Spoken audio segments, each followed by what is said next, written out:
Pria ini sangat menyedihkan. Tidak awas akan jatuh ke dalam lumpur.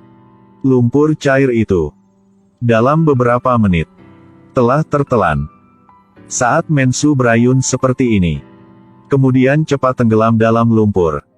Saat itu putra Seng Tae dengan berani dan buru-buru letakkan tangan untuk memegang ayahnya, tapi tidak bisa meraihnya. Untungnya, temannya Dong Won di sampingnya lempar tali tepat waktu. Lihat ayahnya akan tenggelam dalam lumpur. Sung Tae tidak ragu dan melompat. Tapi baru pegang tali. Di sisi lain tali itu tiba-tiba putus. Karena tidak ada tali lagi. Dua orang terjebak dalam lumpur. Tenggelam dengan sangat cepat. Lihat itu akan ditelan oleh lumpur. Dalam kekacauan, Mensu menggunakan kekuatan akhirnya. Mengangkat kepala putranya. Ingin memberi anaknya lebih banyak kesempatan selamat. Tapi bagaimana dengan kekuatan alam? Mereka tidak bisa menang. Mereka berdua perlahan tenggelam. Dong Won tiba-tiba ingat sesuatu. Lihat dia ambil kursi. Lari ke lantai bawah, lempar ke jendela. Lumpur cair mengalir dengan cepat. Temannya bantu mencarinya. Dua ayah dan anak telah diselamatkan. Tapi apa putus asal, posisi yang mereka berdiri adalah lubang kedalaman 500 meter. Jatuh ke sini juga ada rumah. Saat jatuh, rumah terjebak oleh dua dinding. Begitu, kurangi kecepatan jatuhnya.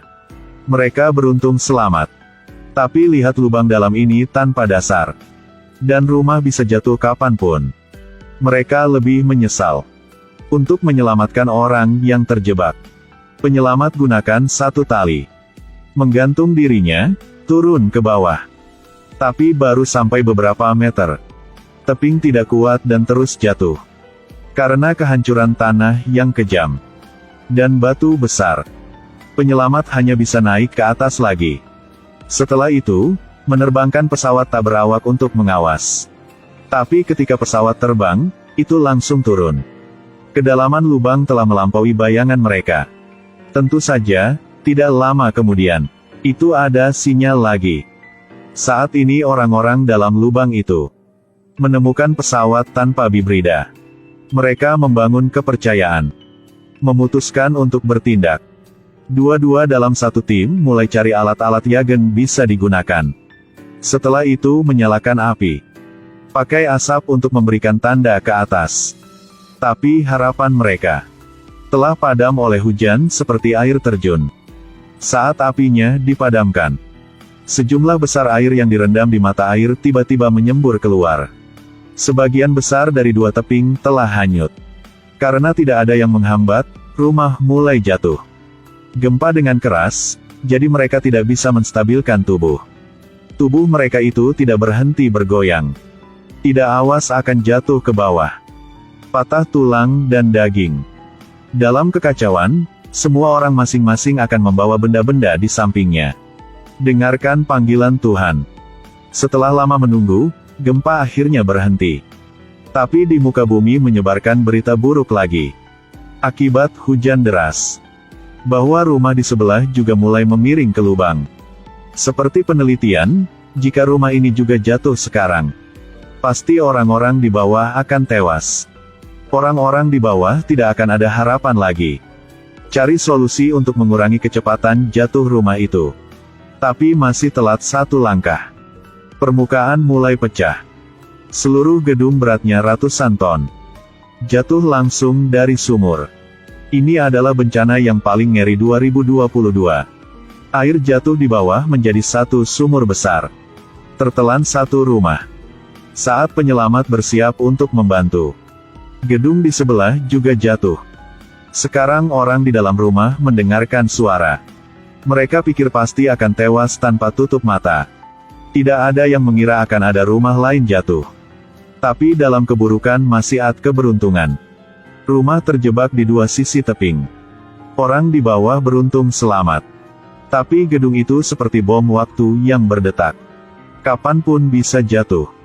Di bawah kaki karena hujan licik yang tidak berhenti untuk mengontrol ketinggian air. Di atas dan di bawah semua jebakan.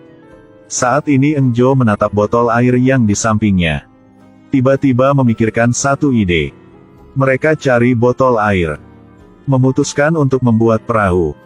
Tapi alir air dengan keras. Tidak ingin memberi mereka waktu. Saat semua sedang terburu-buru, Mensu menemukan galon air besar. Mereka berharapan lagi. Tapi setelah semua orang masuk, Mensu memutuskan untuk di luar. Karena galon ini butuh seorang menutupinya. Biar orang di dalam bisa aman.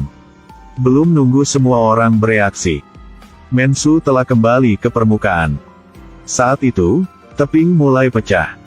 Air menyembur keluar seperti air terjun. Saat sumur bergerak dengan kencang, rumah di atas juga jatuh. Jatuh ke tangki air. Untungnya, kolam air ini lumayan kuat. Jadi orang di dalam masih aman. Tapi tangki airnya terpotong dan tertusuk. Lihat air tidak berhenti mengalir masuk. Mereka berusaha dengan keras menutupinya. Tapi tidak berguna. Saat semua pikir akan mati, Mensu muncul tepat waktu. Dia menabrak tangki. Akhirnya juga dibebaskan dari penawanan tiang besi. Segera setelah itu, Seng Hyun berada di tengah-tengah menabrak lubang. Mereka berhasil tutup lubang. Karena tidak memiliki hambatan. Airnya sangat besar. Bawa semua ke atas air. Kisah ini sampaikan kepada kita. Meskipun susah payah, jangan menyerah. Siapa tahu kita akan berhasil. Pria ini sangat menyedihkan. Tidak awas akan jatuh ke dalam lumpur. Lumpur cair itu